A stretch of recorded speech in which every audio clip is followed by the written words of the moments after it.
একটা জায়গায় আছে, একটা বন্দিশালায় আছে যেটা এই পার্টিকুলার বর্ণনাকে ম্যাচ করবে। যে আয়নাঘরে ওনাকে রাখা হয়েছিল সেখানে ঢোকার সময় উনি সিঁড়ি দিয়ে উঠেছেন এবং ঠিক তার পরপরই কয়েকটা সিঁড়ি নেমেছেন।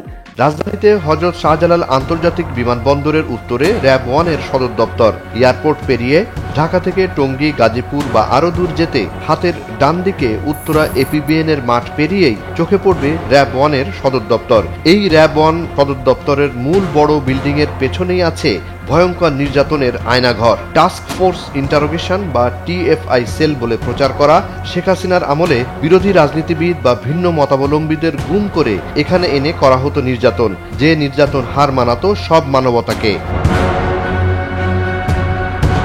2013 সালের ডিসেম্বরে বিএনপি নেতা সাজেদুল ইসলাম সুমন সহ 8 জন গুম হন সে সময়ের র‍্যাব 1 এর অধিনায়ক লেফটেন্যান্ট কর্নেল কিসমত হায়াতের অধীনে। সাজেদুলের পরিবারের মাধ্যমে জানা যায় র‍্যাব 1 এর আয়নাঘর সম্পর্কে।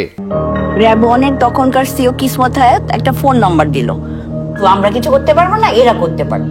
ওই ফোন নাম্বারটা ছিল জিয়াউল হাসানের অফিসের ফোন নাম্বার। আমরা দরখাস্ত করি, জিয়াউল হাসানের কাছে যাই, কিসমত হায়াতের কাছে যাই, বারবার স্বরাষ্ট্রমন্ত্রীর কাছে যাই। জিয়াউল হাসান সাহেব বলছে যে এরকম অনেক র‍্যাবের পোশাক পাওয়া যায়, কিনতে পাওয়া যায়, এরকম বহুত মানুষ কিডন্যাপ হয়েছে, এরকম আছে। এটা আমাদের মানে র‍্যাব কিছু করেনি, আমাদের প্রশাসন থেকে কিছু হয় না, এটা কেউ কিডন্যাপ করে নিয়ে গেছে। তা গোমা মনে আছে তোমার? র‍্যাব 1 এর ভিতরে বড় জায়গা ছিল, ওখানে হচ্ছে ওরা একটা সাইডে কুকুর পালতো আর একটা সাইডে কিছু খরগোশ পালতো। তা আমি হচ্ছে এগুলো দেখছিলাম।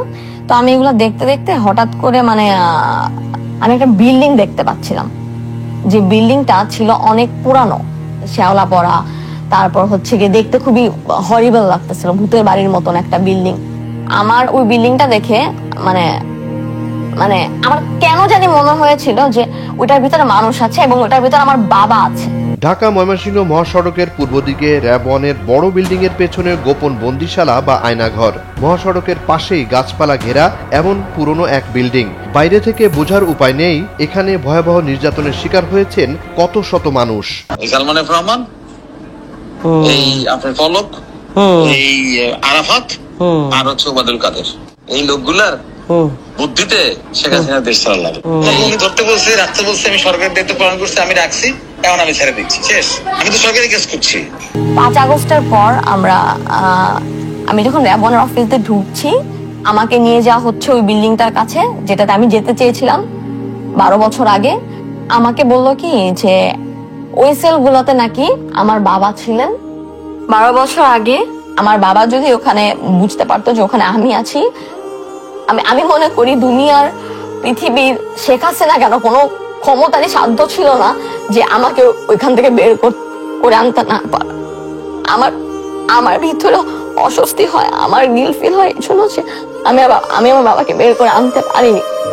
গুম হওয়া ভুক্তভোগী পরিবারের বক্তব্যে জানা যায় আয়নাঘরের রমরমা ব্যবসা শুরু হয় 2013 সালের দিকে ফ্যাসিস্ট সরকার বিরোধী আন্দোলনে। ওই সময় রাজনৈতিক নেতাকর্মীদের গুম করে এখানে নিয়ে আসতো র‍্যাব 1 এর সদস্যরা, আর র‍্যাব 1 এর এই গুমের নেতৃত্ব ও তদারক করতেন সে সময়ের অধিনায়ক লেফটেন্যান্ট কর্নেল কিসমত হায়াত। জুনায়েদ আলী সাকি, বৈশাখী সংবাদ।